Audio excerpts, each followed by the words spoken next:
1.25 करोड़ पार्थिव शिवलिंग के पूजन में सौराठ सभागासी में जुटे 1.25 लाख लोगों की भीड़। श्री श्री 1008 पार्थिव शिवलिंग पूजा समिति सौराठ के तत्वावधान में 1.25 करोड़ महादेव के पार्थिव लिंग पूजन में 1.25 लाख से अधिक लोगों की भीड़ जुटी। यह भीड़ सुबह करीब 9 बजे से देर शाम तक जुटी रही। अलग अलग बने करीब 151 हवन कुंडों के माध्यम से एक ही दिन में 1.25 करोड़ से भी अधिक महादेव के पार्थिव लिंग तैयार कर पूजन भी किया गया। कई एकड़ में फैले सौराठ सभागाछी के पूरे परिसर में अलग अलग कुंड के साथ पंडाल भी बनाए गए थे।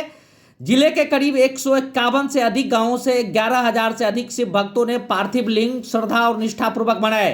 खासकर इसमें सैकड़ों महिलाओं की भागीदारी अविस्मरणीय रही।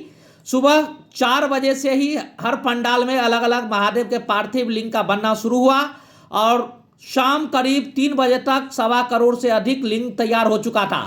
लगातार इन महादेव का अलग अलग कुंडों में पूजन भी चल रहा था।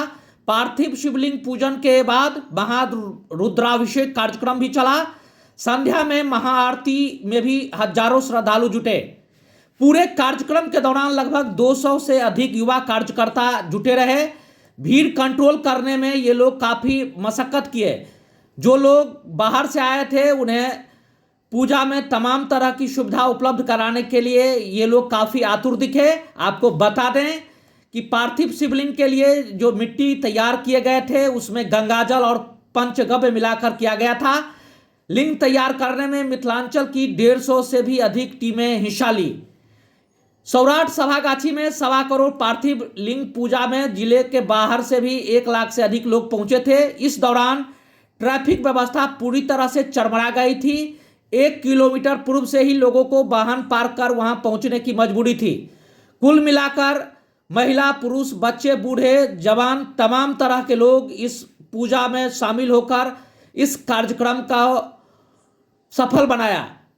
लोग पैदल ही यज्ञ स्थल तक पहुंच चुके थे। किसी के पैर में कोई चप्पल नहीं था। 1 किलोमीटर पहले ही सभी लोग अपने पैर से चप्पल, जूते व अन्य सामान वहां छोड़कर फिर इस पूरे पूजा पाठ कार्यक्रम के आयोजन में पहुंचकर इस कार्यक्रम को सफल बनाया।